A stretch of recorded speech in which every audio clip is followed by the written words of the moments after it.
नमस्कार, मैं रचना शर्मा चढ़ती कला टाइम टीवी देख रहे सभी दर्शकों का स्वागत करती हूं। आप देख रहे हैं उत्तर प्रदेश के विशेष समाचार। दीपावली से पहले सूबे की योगी सरकार राज्य कर्मचारियों को बड़ी सौगात देने जा रही है। राज्य कर्मचारियों को अक्टूबर माह के वेतन के साथ दिवाली बोनस और बड़े महंगाई भत्ते देने की तैयारी है। इस संबंध में वित्त विभाग ने बोनस का प्रस्ताव तैयार कर वित्त मंत्री के माध्यम से मंजूरी के लिए मुख्यमंत्री योगी आदित्यनाथ के पास भेज दिया है। साथ ही महंगाई भत्ते व महंगाई राहत को मंजूरी का प्रस्ताव तैयार किया जा रहा है। कोशिश है कि अक्टूबर के वेतन के साथ ही बोनस और बढ़ा डीए एक साथ नवंबर माह में दे दिया जाएगा। वित्त विभाग के सूत्रों के मुताबिक जो प्रस्ताव तैयार किया गया है उसके तहत प्रदेश अराजपत्रित कर्मचारियों को एक माह का तदर्थ वेतन बोनस के तौर पर दिया जाएगा और पूर्व की तरह बोनस का 25% हिस्सा नकद और 75% जीपीएफ में जमा होगा। एक महीने का बोनस 6,908 रुपए मिल सकता है। अगर 25% ही नकद भुगतान हुआ तो कर्मचारियों के हाथ में 1,727 रुपए ही आएंगे। इसका लाभ प्रदेश के करीब 12 लाख कर्मचारियों को मिलेगा और इसी तरह केंद्र की तरह प्रदेश के कर्मचारियों को 1 जुलाई से 3% बड़ा डीए और पेंशनरों को डीआर भुगतान करने की तैयारी है। इस तरह वृद्धि के लिए डी और डीआर बढ़कर 31% हो जाएगा। मिल रही जानकारी के मुताबिक जुलाई से सितंबर तक का डीए कर्मचारियों के जीपीएफ में भेजा जा सकता है। इससे संबंधित प्रस्ताव भी तैयार किया जा रहा है। पूरे देश में कोरोना वैक्सीनेशन को लेकर उत्तर प्रदेश ने बड़ा रिकॉर्ड कायम किया है। यूपी 3 करोड़ से ज्यादा लोगों को कोरोना वैक्सीन की दोनों डोज लगवाने वाला देश का पहला राज्य बन गया है। प्रदेश भर में अब तक कुल 12 करोड़ 65 लाख से ज्यादा लोगों को वैक्सीन लगाए जाने का दावा किया गया है।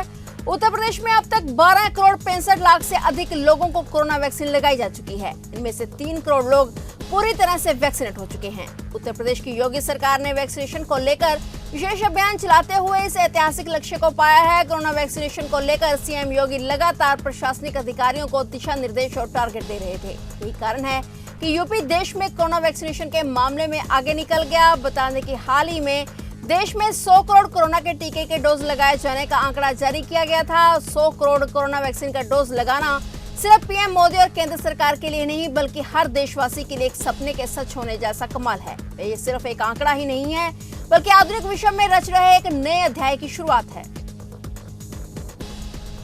यूपी में चुनाव के करीब आने के साथ ही राजनीति में हलचल भी तेज हो गई है। इसी क्रम में बीजेपी द्वारा आयोजित ओबीसी मोर्चा का सामाजिक प्रतिनिधि सम्मेलन में आज लोधी समाज के लोग भी शामिल हुए। इस कार्यक्रम में सीएम योगी आदित्यनाथ भी शामिल हुए। बीजेपी का यह कार्यक्रम इंदिरा गांधी प्रतिष्ठान में सुबह 11 बजे आयोजित किया गया। सीएम योगी आदित्यनाथ ने इस कार्यक्रम में लोगों को संबोधित किया। लोधी समाज से जुड़े हुए सभी उपस्थित भाइयों बहनों, आप सभी लोग प्रदेश की राजधानी लखनऊ में आए हैं। मैं आप सबका हृदय से अभिनंदन करता हूं, स्वागत करता हूं।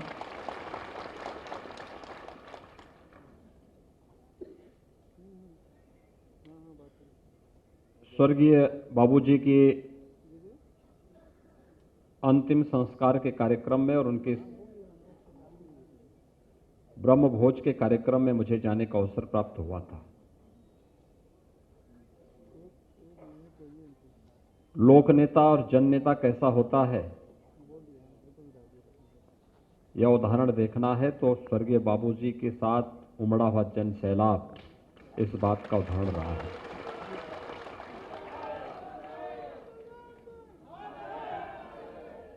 यह वैसे ही नहीं हुआ।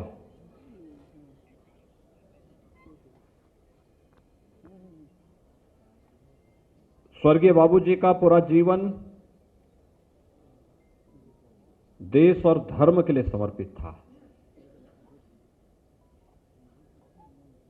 यह सच है कि लोधी राजपूत परंपरा में परिवार में वे जन्म लिए, पले बढ़े, शिक्षा दीक्षा ली, लेकिन सार्वजनिक जीवन के लिए उन्होंने अपना पूरा जीवन देश और धर्म के लिए समर्पित किया।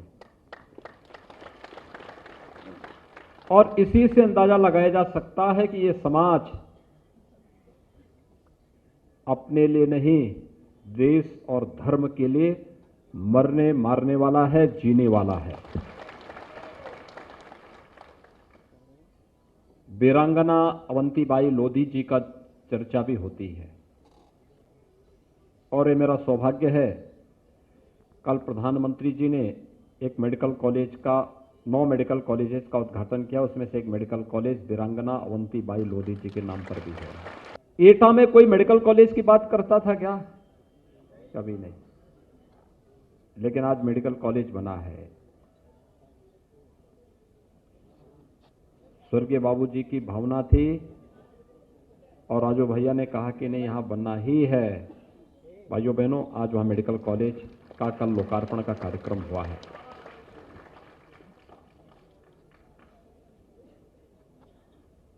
हम लोगों को प्रदेश में 3 महिला पीएससी बटालियन की स्थापना करनी थी।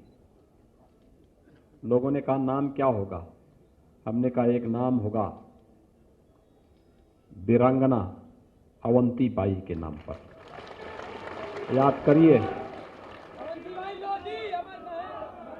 बदायूं का जो केंद्र बना है वह अवंतीबाई जी के नाम पर ही बनाया गया है। पीएससी की महिला बटालियन का नामकरण।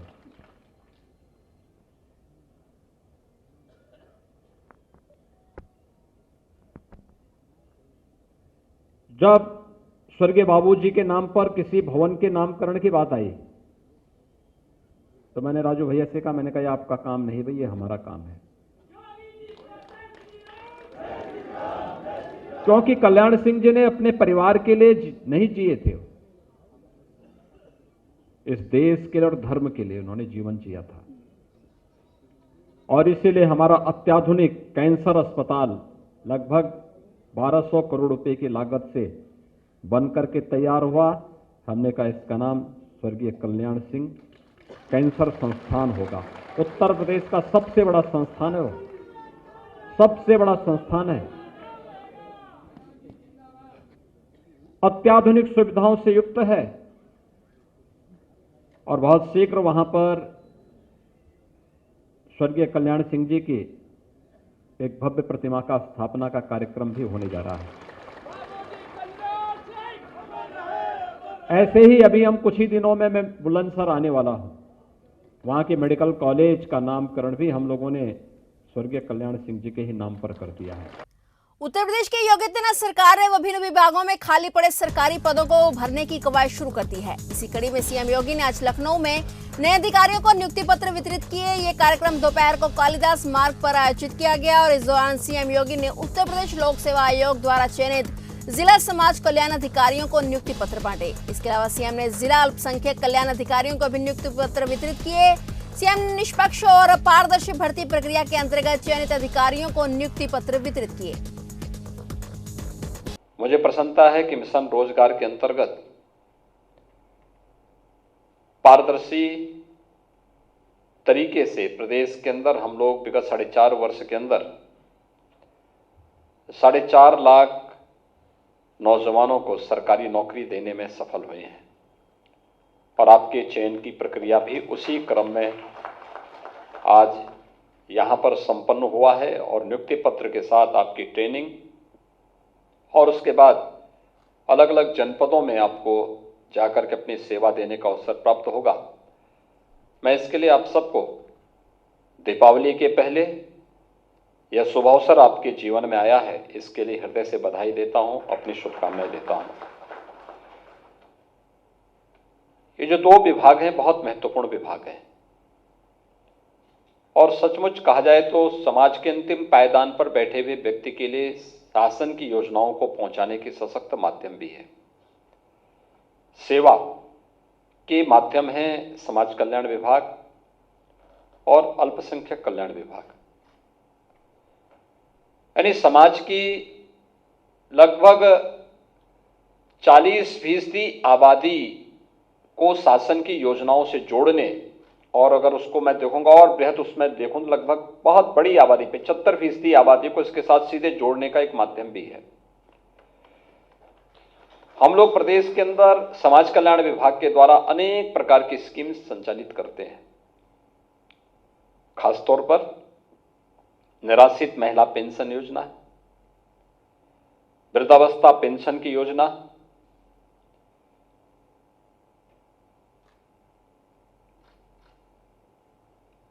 छात्रवृत्ति की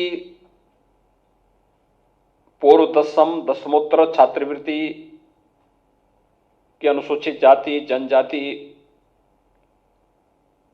सामान्य जाति, अल्पसंख्यक समुदाय से जुड़े हुए बच्चों के लिए छात्रवृत्ति की स्कीम भी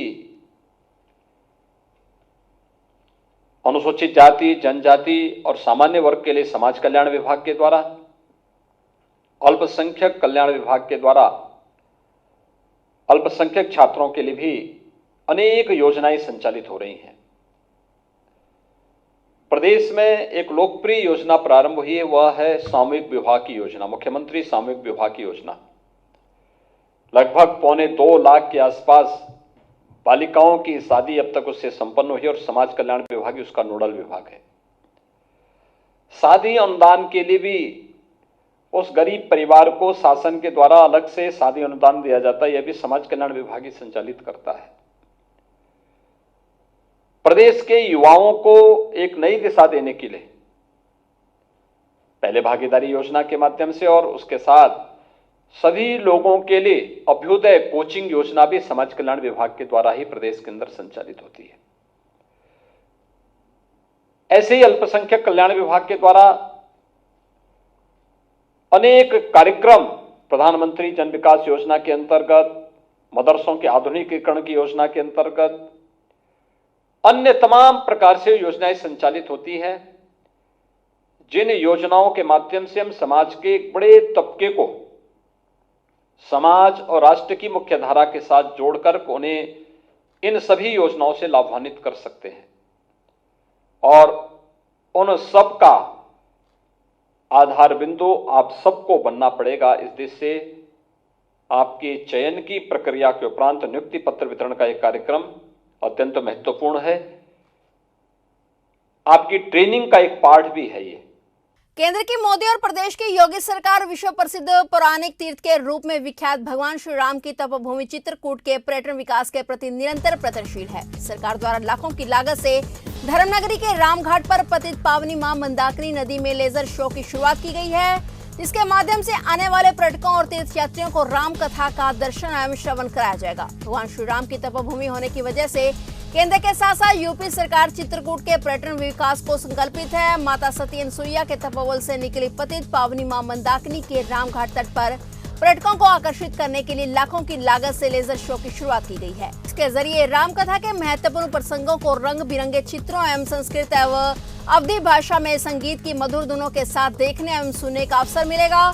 मंदाकिनी में लेजर शो के जरिए रामचरितमानस के प्रसंगों का संगीत में दर्शन कराया जाएगा। लेजर शो देश भर से आने वाले पर्यटकों के आकर्षण का केंद्र बनेगा। यह शो 45 मिनट का होगा, जो शाम 7 बजे चलेगा। इसे निःशुल्क देखा जा सकेगा। सैलानी एवं श्रद्धालु इसे मंदाकिनी घाट पर बैठकर देख सकेंगे। मंदाकिनी के मध्य प्रदेश तट पर घाट का निर्माण कार्य चलने के कारण रपटे को खोल दिया गया है। दीपावली से पूर्व लेजर शो को सुचारू रूप से शुरू कर दिया जाएगा।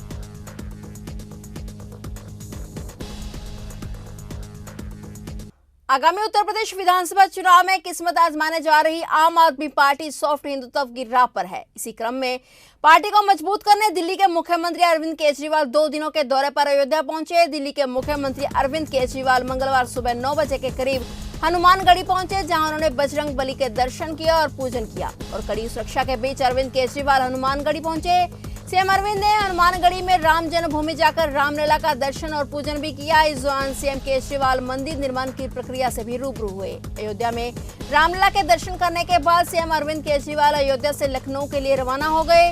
इससे पहले सोमवार शाम को मुख्यमंत्री अरविंद केजरीवाल सरयू आरती में शामिल हुए और साधु संतों के साथ भेंट की थी। सरयू तट पर उन्होंने जय श्री राम का उद्घोष भी किया था। मंगलवार को अरविंद केजरीवाल ने हनुमानगढ़ी और रामलला के दर्शन कर जीत का आशीर्वाद मांगा। इस मौके पर पत्रकारों से बातचीत में उन्होंने कहा कि अगर 2022 में यूपी में आम आदमी पार्टी की सरकार बनती है तो यूपी वासियों को अयोध्या में फ्री दर्शन करवाए जाएंगे। केजरीवाल ने कहा है कि दिल्ली में एक योजना चल रही है जिसका नाम मुख्यमंत्री तीर्थ यात्रा योजना है, जिसके तहत वैष्णो देवी, शिरडी, पुरी, हरिद्वार समेत कई जगहों की यात्रा करवाई जाती है। बुधवार सुबह दिल्ली में कैबिनेट मीटिंग रखी है। इस दौरान में हमारी सरकार अब अयोध्या को भी शामिल करवाएगी और इसके तहत यूपी वासियों को भी फ्री में अयोध्या में दर्शन करने का मौका मिलेगा। अब दिल्ली के लोग अयोध्या में राम जन्मभूमि आकर यहाँ के दर्शन भी कर पाएंगे।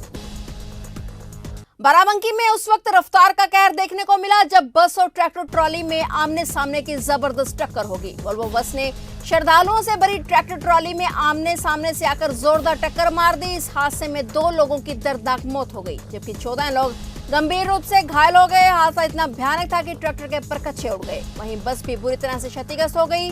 आनंद फानन में सभी घायलों को बाराबंकी जिला अस्पताल में भर्ती कराया गया। बता दें कि ये बस देवा से देवरिया जा रही थी, जबकि ट्रैक्टर ट्रॉली लखनऊ से देवा जा रही थी। फिलहाल मौके पर आला अधिकारी मौजूद हैं और राहत और बचाव का कार्य जारी है। देवा कैसे क्या हुआ? ट्रैक्टर से जा रहे थे, इधर से उधर से बस वाला मार दी ट्रक। कितने लोग थे? अरे हैं 10-12 लोग हैं। हाँ, सामने से हुआ। आमने सामने इधर से ट्रैक्टर जा रहा है, उधर से बस आ रही थी। आप लोग कहाँ से आ रहे थे? हम लोग समेसी से। समेसी कहाँ बोल रहे हैं? कहाँ पड़ता है समेसी? वो नगराम थाना। हाँ। फिलहाल उत्तर प्रदेश के खास समाचारों में इतना ही। तब तक के लिए देखते रहिए चढ़ती कला टाइम टीवी और मुझे दीजिए इजाजत। धन्यवाद।